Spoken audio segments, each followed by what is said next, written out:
अपने टाइम को अगर ढंग से इस्तेमाल ही नहीं करोगे, मैम हमारा शेड्यूल इतना ज्यादा पैक है कि हम लोगों को सेल्फ स्टडी का टाइम ही नहीं मिलता। कैसे आप लोग सेल्फ स्टडी के लिए अपना टाइम निकालेंगे?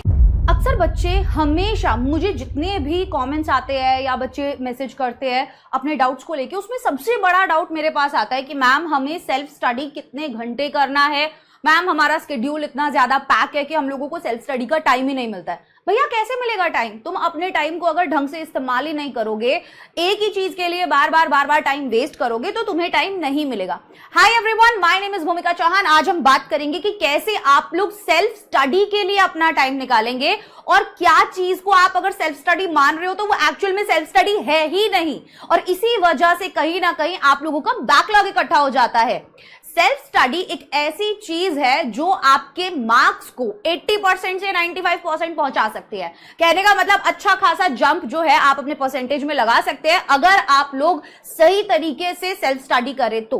क्या क्या गलतियां हैं जो बच्चे करते हैं या क्या क्या मिसअंडरस्टैंडिंग्स है? बच्चों को अक्सर लगता है कि अगर मैं होमवर्क कर रहा हूं तो वो सेल्फ स्टडी है, या मैं नोट्स बना रहा हूं तो वो सेल्फ स्टडी है, या मैं वाईटी पे कोई लेक्चर देख रहा हूं तो वो सेल्फ स्टडी है। नहीं बच्चों, ये सब चीजें आपके सेल्फ स्टडी में नहीं आती हैं। इस बात को ध्यान रखिए और इससे कंफ्यूज मत होइए। अब आप टाइम कैसे निकालेंगे? आप बोलेंगे मैम होमवर्क करना तो जरूरी है, बिल्कुल जरूरी है, मैं तो मना ही नहीं कर रही होमवर्क करना जरूरी नहीं है, बट होमवर्क को कैसे आप सेल्फ स्टडी बना सकते हो? कैसे आपको पता चलेगा कि होमवर्क करने के लिए मुझे बहुत ज्यादा टाइम वेस्ट नहीं करना पड़ रहा है? दूसरा, आप नोट्स लिखने में भी बहुत ज्यादा अपना टाइम वेस्ट करते हो। आज मैं आपको कुछ 2 से 3 चीजें बताऊंगी जो अगर आप चेंज कर लेते हो अपने पढ़ने के तरीके में तो आपको अच्छा खासा सेल्फ स्टडी का टाइम मिल जाएगा। और अगर आप 9th या 10th के अंदर है तो मैं ये नहीं बोल रही कि आपको 4 से 5 घंटे कोई सेल्फ स्टडी के लिए निकालने हैं। रोजाना के 2 घंटे जो है बहुत हैं आप लोगों के लिए, अगर आप अपने पूरे दिन का इस्तेमाल बहुत अच्छे से करते हैं तो। नंबर 1, शुरुआत हो जाती है सुबह सुबह ही। आप लोगों को सुबह सुबह स्कूल जाना होता है और आप क्या सोचते हो कि यार स्कूल का जो टाइम है ना, ये तो मस्ती का टाइम है। बिल्कुल टाइम है, आप मस्ती कीजिए, स्कूल में फ्रेंड्स हैं आपके, आप बहुत बढ़िया तरीके से एंजॉय कीजिए उस टाइम को, क्योंकि ये टाइम वापस नहीं आने वाला। लेकिन बच्चों, हमारे को जब भी क्लास लग रही है उस दौरान तो आप मस्ती नहीं कर सकते हैं। तो आपको क्या करना है, आपको स्कूल के जो आवर्स है, जो 6 to 8 आवर्स आपके स्कूल के है ना बच्चों, ये बहुत इंपॉर्टेंट है और इनको अच्छे से यूज करना है। स्कूल के अंदर जो भी चीज पढ़ाई जा रही है, अब बोलते बच्चे बोलेंगे मैम हमारे स्कूल में तो नहीं पढ़ाई जाती। अगर नहीं पढ़ाई जाती तो उसका आप यूज करो, आप खुद पढ़ो वहां पे। और अगर टीचर्स आपको बहुत अच्छे से स्कूल के अंदर पढ़ा रहे हैं तो प्लीज आप उस टाइम को वेस्ट मत कीजिए ये सोच के कि ये टॉपिक तो मैं ट्यूशन में पढ़ लूंगा, या ये टॉपिक तो मैं YouTube से पढ़ लूंगा, या ये टॉपिक मैं कहीं और से पढ़ लूंगा। कोई बात नहीं, आप पढ़ लेना अगर आपको समझ में ना आए तो, लेकिन क्लास के अंदर पूरा कंसंट्रेशन आपको रखना है। टीचर्स जो भी चीज आपको पढ़ा रहे हैं वो बहुत अच्छे से आप लोगों को पढ़नी है स्कूल के अंदर ही। जब आप स्कूल के अंदर ही अपने वो 6 to 8 आवर्स को प्रॉपरली यूज करना शुरू कर दोगे तो जो भी टॉपिक स्कूल में पढ़ाया गया उसको बाद में घर आकर वापस से आपको पढ़ने के लिए इतना ज्यादा टाइम नहीं लगाना पड़ेगा। अगर आपने थोड़ा भी स्कूल के अंदर ध्यान दिया तो हो सकता है कि जो थोड़े बहुत कॉन्सेप्ट्स अगर समझ में नहीं आए तो बाद में आपने उन कॉन्सेप्ट्स की घर पर आकर वीडियो देख ली, जहां से आपको काफी ज्यादा टाइम जो है वो बचेगा। तो सबसे पहली चीज है, आपको अपना स्कूल का जो टाइम है 6 to 8 आवर्स का टाइम है वो मैनेज करना है। अब स्कूल में आपको होमवर्क भी जरूर मिलता होगा, राइट? स्कूल के अंदर आप लोगों को सभी को होमवर्क मिलता है। आपने अगर क्लासेस के अंदर अच्छे से ध्यान दिया है तो उस होमवर्क को करने में आपको ज्यादा टाइम नहीं लगेगा। होमवर्क करने के लिए कॉपी पेस्ट ना करें, होमवर्क करने के लिए किसी भी गाइड से आंसर्स को कॉपी ना करें। जब टीचर्स ने आपको इंग्लिश का कोई चैप्टर पढ़ाया और बोला इसके क्वेश्चन आंसर्स करके आना, तो स्कूल में जब मैम ने चैप्टर पढ़ाया तो उस चैप्टर को अच्छे से पढ़े, और जब भी आप होमवर्क में उन क्वेश्चन आंसर्स को कर रहे हैं तो इस तरीके से करें कि आज के बाद ये मुझे वापस से खोल के ही ना देखने पड़े। कहने का मतलब हर एक आंसर को आप इस तरीके से अच्छे से पढ़कर अपने नोटबुक्स में लिखें जो आपके नोट्स का भी काम कर जाए, आपको उसके लिए अलग से कोई नोट्स ना बनाने पड़े, दूसरा आपको उसे वापस से रिवाइज ना करना पड़े।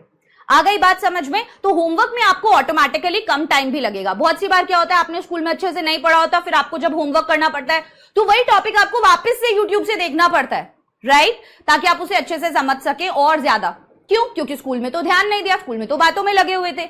तो कोशिश करो आपका जो होमवर्क का टाइम है वो इस तरीके से बच सकता है। दूसरा है आप लोगों का नोट्स। भाई जब क्लास लग रही है ना तभी के तभी नोट्स बनाओ। आप यूट्यूब पर क्लास ले रहे हो, उसके नोट्स तभी की तभी बनाओ। अब बच्चे क्या करते हैं, क्लास में मैं पढ़ा रही होती हूँ, आराम से बैठ के हाथ पे हाथ रख के वीडियो देख रहे होते हैं, कॉमेंट्स कर रहे होते हैं, लेकिन अपने नोट्स नहीं बना रहे होते। जब आप क्लास देख रहे हो तभी आपको नोट्स बनाने हैं, चाहे आप वाईटी से देख रहे हो, चाहे आप स्कूल में पढ़ रहे हो, चाहे आप कोचिंग में पढ़ रहे हो। कोचिंग में ये नहीं है भाई तू लिख ले, तू मेरे को अपने नोट्स दे दियो, मैं बाद में लिख लूंगा। ये सब जो बाद में कर लूंगा, ये सब आपका बैकलॉग बनाते हैं और ये सब आपका एक्स्ट्रा टाइम लेते हैं। तो ये जो छोटे छोटे टाइम गैप्स हैं, अगर आप इनको यूज करोगे तो ऑटोमेटिकली आपके पास सेल्फ स्टडी का अलग से टाइम निकल जाएगा। उसके बाद तीसरी चीज है वाईटी लेक्चर। अगेन यूट्यूब के ऊपर कोई भी लेक्चर जब आपको देखना है, आप मान लीजिए डेडिकेटेडली किसी एक चैनल को फॉलो करते हैं जहां पे सभी टीचर्स की आप क्लासेस लगाते हैं, तो वो आपका एक शेड्यूल फिक्स होना चाहिए और उन सभी क्लासेस के दौरान ही जो भी क्वेश्चंस टीचर्स ने करवाए हैं, आपको मल्टीपल क्वेश्चंस आपको करवाते हैं, बहुत सारी चीजें आपको कॉन्सेप्ट्स बताते हैं, आप तभी की तभी सारी चीजें अपने नोट्स बना लीजिए और तभी की तभी सारी चीजें लिख लीजिए और क्वेश्चंस को भी सॉल्व कीजिए। उसके बाद आप जब लेक्चर देख लोगे तो आपको ज्यादा टाइम नहीं लगेगा बाकी के क्वेश्चंस लगाने के लिए। बच्चे जब क्लास देख रहे हैं तो वो आराम से देखते रहते हैं और उसके बाद क्या करते हैं, वापस से क्लास देखते हैं नोट्स बनाने के लिए, जो बहुत ज्यादा आपका टाइम ले लेता है और इसीलिए आप लोगों के पास टाइम नहीं बचता है सेल्फ स्टडी का। जब आप अपने शेड्यूल को इस तरीके से फिक्स करेंगे और आप अपने पढ़ने के तरीके को इस तरीके से चेंज करेंगे तो ऑटोमेटिकली 1 से 2 घंटे आपके पास इजीली पूरे दिन के अंदर निकल जाएंगे। तो ये कुछ पॉइंट्स हैं जो आपको ध्यान रखने हैं कि जो स्कूल टाइम है उसको आपको बहुत अच्छे से यूज करना है, 6 to 8 आवर्स का जो टाइम है, और साथ ही साथ जब भी आपको कुछ भी पढ़ाया जा रहा है उसके नोट्स आप तभी की तभी बना रहे हैं। तो सेल्फ स्टडी के दौरान हमें करना क्या होता है, क्या हमें होमवर्क करना होता है?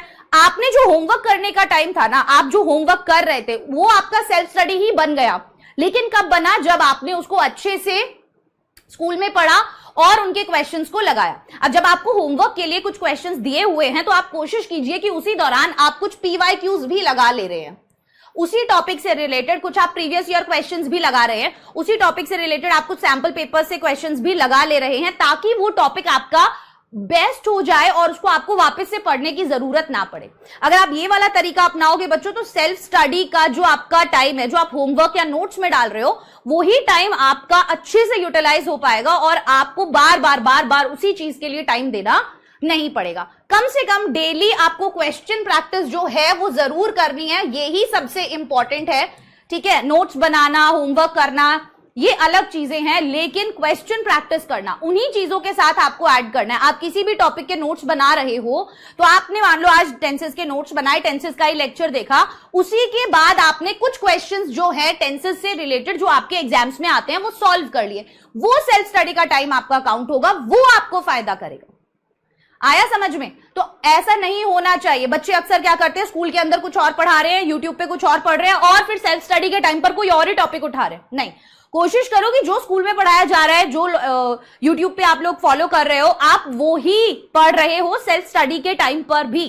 ठीक है, इससे क्या होगा, आप लोगों का बैकलॉग इकट्ठा नहीं होगा और आप बराबर चलते रहोगे। जो भी स्पीड है आपके स्कूल के अंदर या आपके ऑफलाइन इंस्टीट्यूट्स के अंदर, वो सब आपको उसकी स्पीड पता चलेगी, वो बैकलॉग में नहीं बनेगा। जो चैप्टर चल रहा है आप उसके क्वेश्चंस जो है बार बार लगाते जा रहे हैं। तो ये कुछ छोटी छोटी चीजें अगर आप इन्हें बदल लेंगे तो इवेंचुअली आप लोगों को सच में आपका जो मैं कहती हूं परसेंटेज है वो एक बहुत बड़ा जंप जो है वो ले लेगा।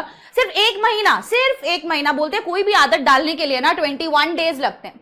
सिर्फ 21 दिन ये काम करके देखो, 21 दिन इस तरीके से पढ़ के देखो, ऑटोमेटिकली तुम्हें लगेगा कि हाँ यार मेरा जो सिलेबस है वो भी कवर हो रहा है, मेरे पास क्वेश्चन प्रैक्टिस भी हो पा रहा है, मेरे पास नोट्स भी हैं और सारी चीजें बिल्कुल सही चल रही है, मुझे एक्स्ट्रा टाइम चाहिए ही नहीं है किसी भी चीज के लिए। तो ये था हमारा आज का वीडियो, जिसके अंदर हमने बात की कि एक्चुअल में आप लोगों को सेल्फ स्टडी कैसे करना चाहिए या आप कैसे टाइम निकाल सकते हैं। अगर आप ये सब चीजें फॉलो करते हैं तो मैं आशा करती हूँ कि आप लोगों को बहुत हेल्प मिलेगी। अगर इसी तरीके की और भी वीडियोस आप देखना चाहते हैं तो चैनल को फॉलो जरूर कीजिए। And bye bye everyone, take care, all the best.